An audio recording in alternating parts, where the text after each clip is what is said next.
Halo, selamat malam pemirsa TVRI dimanapun Anda berada. Pinjaman daring atau dulunya kita kenal sebagai pinjaman online atau pinjol. Ini bagi sebagian orang sangat bermanfaat, terutama bagi yang membutuhkan dana usaha tetapi tidak punya akses untuk ke perbankan. Nah, sayangnya dalam perjalanannya pinjaman daring atau pindar ini banyak menimbulkan masalah.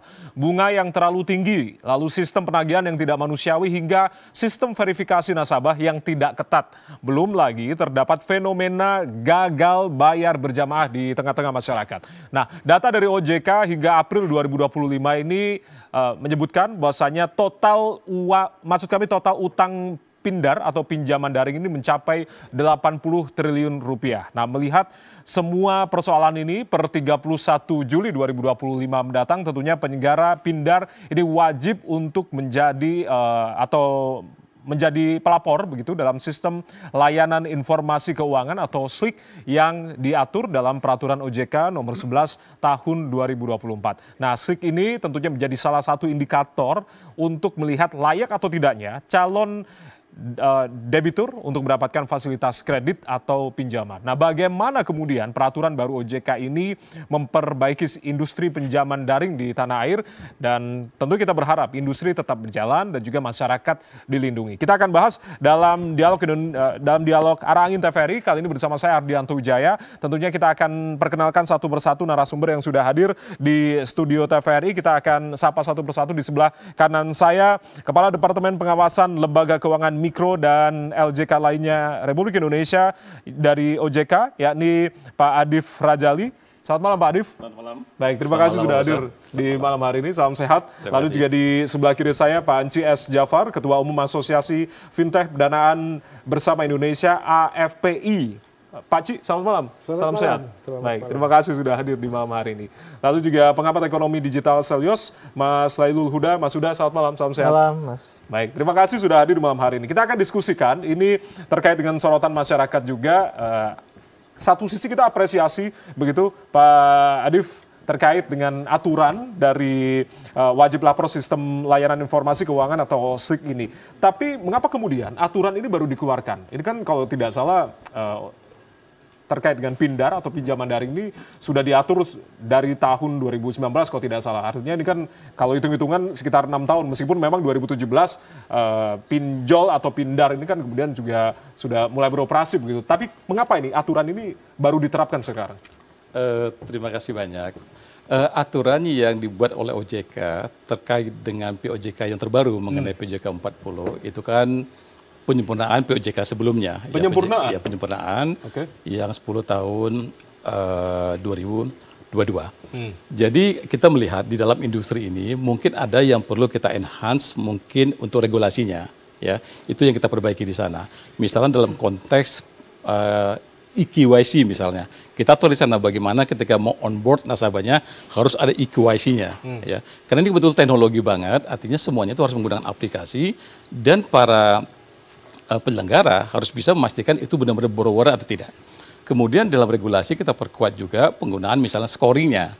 Ya, scoring juga diatur di sana bahwa gunakanlah scoring. Di sana kita ada LPIP ya, Lembaga Pengelola Informasi Perkreditan, kemudian ada inovatif kredit scoring, kerjasama di sana, misalnya kita atur bagaimana pola kerjasamanya di sana, itu bisa untuk membantu para penyelenggaranya dalam meyakinkan bahwa borrowernya ini betul-betul borrower, peminjamnya peminjam yang betul-betul layak untuk didanai atau tidak misalnya. Kita atur juga bagaimana masalah penagihan, juga diaturlah dia di sana bagaimana penegasan penggunaan tanda tangan elektronik, kita atur juga di sana. Itu istilahnya penyempurnaan untuk kebaikan industri ke depan tentunya. Perbaikan industri terkait dengan tadi industri pinjaman daring yang kemudian perbaikan ini kemudian diharapkan oleh masyarakat. Tapi apakah OJK melihat ini telat untuk diberlakukan atau sebetulnya seperti apa? Mestinya tidak ya. Ini hanya penyempurnaan saja. Penyempurnaan saja. Ya, mestinya kalau kita lihat sebetulnya industri ini kan tumbuhnya bagus terus. Cuman ketika kita melihat misalnya, oh ini ada sesuatu yang kurang pas, misalnya kita penyesuaian lah misalnya.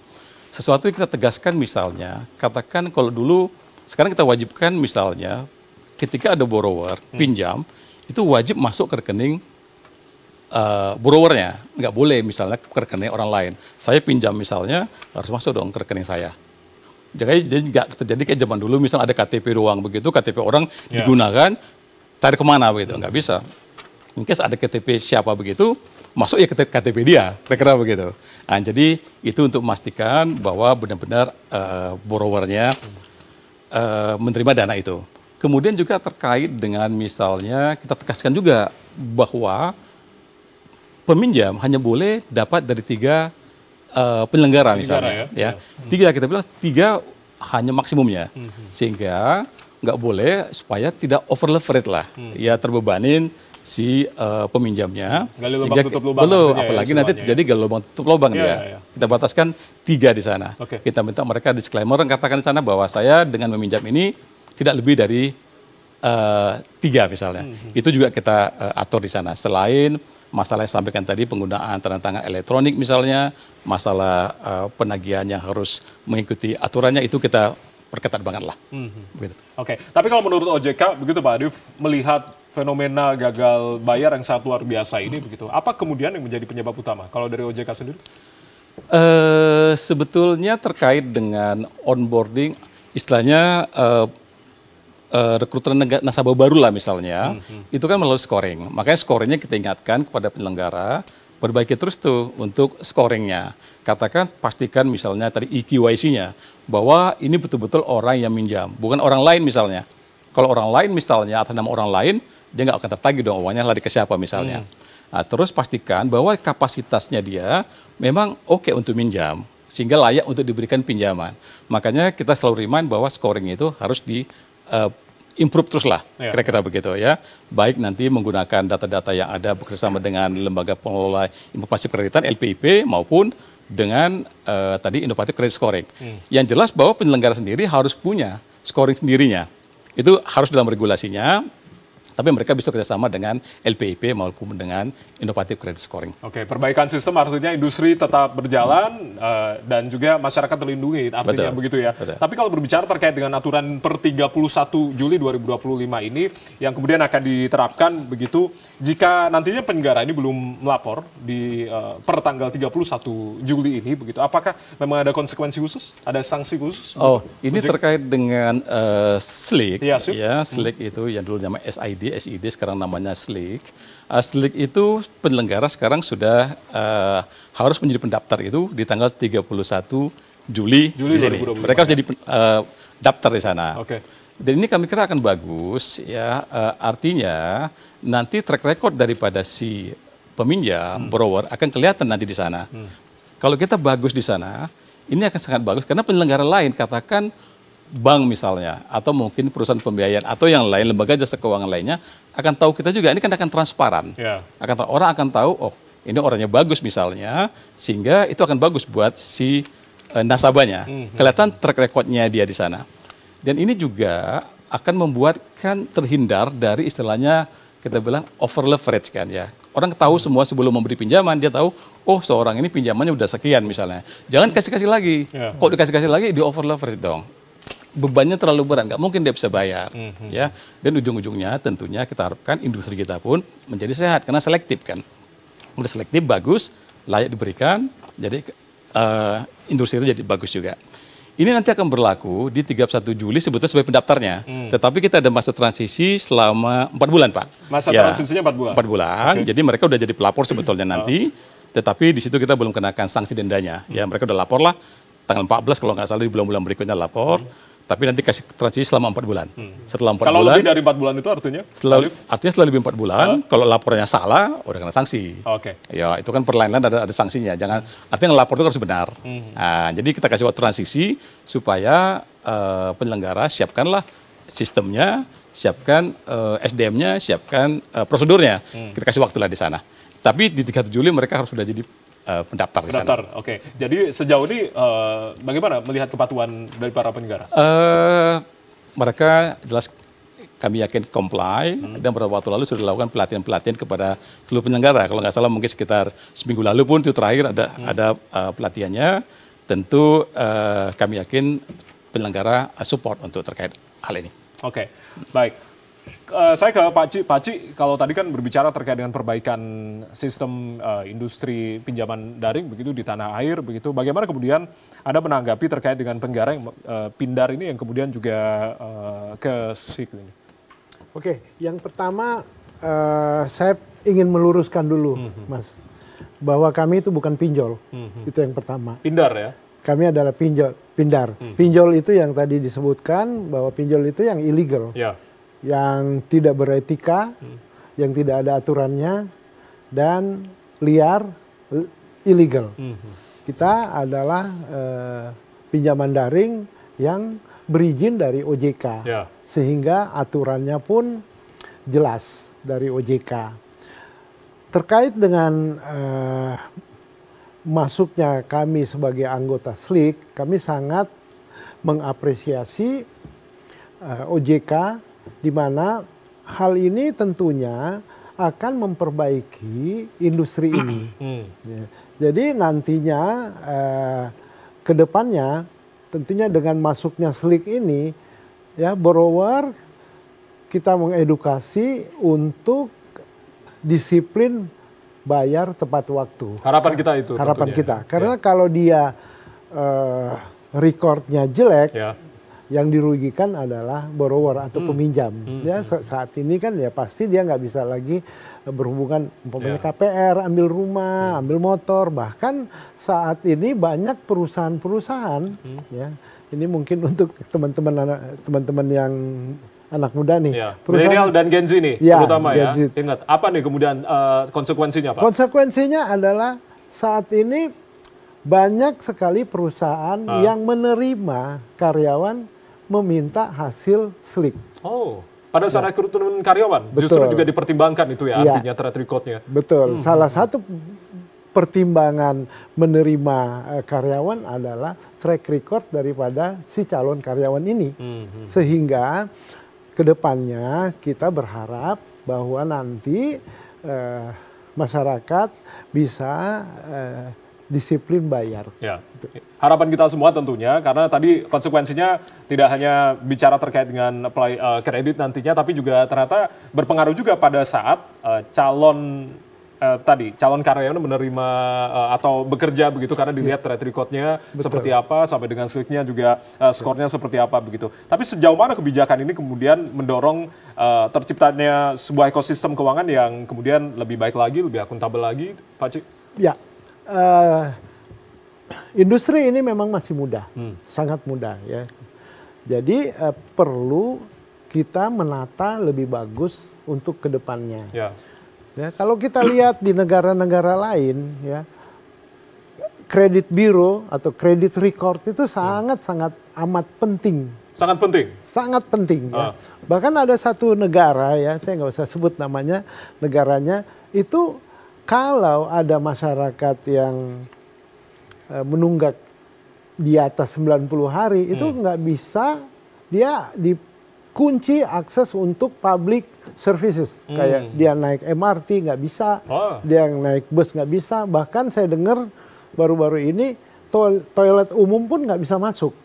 Jadi konsekuensinya ke akses layanan publik juga salah satunya. Ya, itu di negara lain. Cuman kalau di negara kita kan mungkin belum perlu begitu ya. Tetapi kita melakukan edukasi ini dengan adanya masuknya SLIK, ya edukasi ini untuk ke depan masa depan bangsa ini, ya supaya kita jangan mau minjam tapi nggak mau bayar.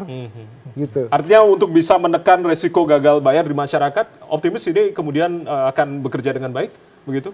Iya, salah satu baru tools ya untuk disiplin bayar ini adalah SLIK, menurut kami. Baik, itu.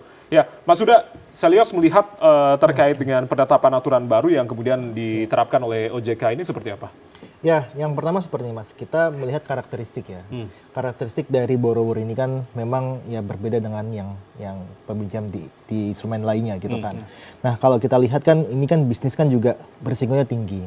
Tidak ada agunan dan sebagainya. Nah, tentu ini bisa memunculkan moral hazard sebenarnya.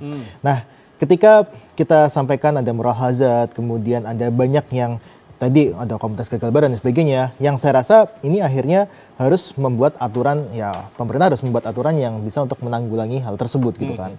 Nah, kita sudah sampaikan berkali-kali juga, ini ada loh sebenarnya orang-orang yang dia gagal bayar di perbankan, tapi dia untuk menutup hutangnya, dia larinya ke pinjaman daring. Nah, ini yang tidak sehat sebenarnya. Nah, itu sudah saya sampaikan dari tahun lalu sebenarnya, bahwa Slick harus digunakan untuk bisa memfilter. Memfilter bahwa ada orang-orang yang memang dia gagal bayar di perbankan, ingin menutup hutangnya melalui pinjaman daring. Itu langkah yang awal. Nah, yang kedua adalah kalau kita lihat sebenarnya ini kan dari sisi credit scoring, walaupun kita tahu bahwa credit scoring juga mempunyai ya relevansi terhadap kecepatan, relevansi terhadap data-data dan sebagainya, tapi harus ada perbaikan-perbaikan yang menurut saya itu perlu. Gitu. Perbaikan yang perlu ini seperti apa? Perbaikan misalkan kalau inovatif credit scoring itu kan dia menggunakan data alternatif, Mas. Data alternatif tapi tidak menggunakan data-data perbankan. Nah, kita dorong sebenarnya ada kolaborasi data perbankan yang digunakan dan juga data inovatif credit scoring. Itu gitu yang selama ini belum dilakukan ya, artinya? Akan dilakukan. Karena selama ini kita lihat dari biro data ya, biro kredit data itu juga masih enggan untuk bertukar data terhadap kepada ICS, Innovative Credit Scoring. Nah, ini yang kita dorong sebenarnya ada loh. Ini kita bisa manfaatkan untuk data-data ini bisa menghindarkan ini industri pinjaman daring ini terhadap borrower yang nakal. Karena kita tahu ya moral hazardnya tinggi sekali, Mas. Tanpa agunan. Makanya tadi kan kalau Mas Wijaya bilang kan tadi bunganya terlampau tinggi kan, ya karena risikonya juga cukup tinggi. Tanpa agunan, risiko tinggi.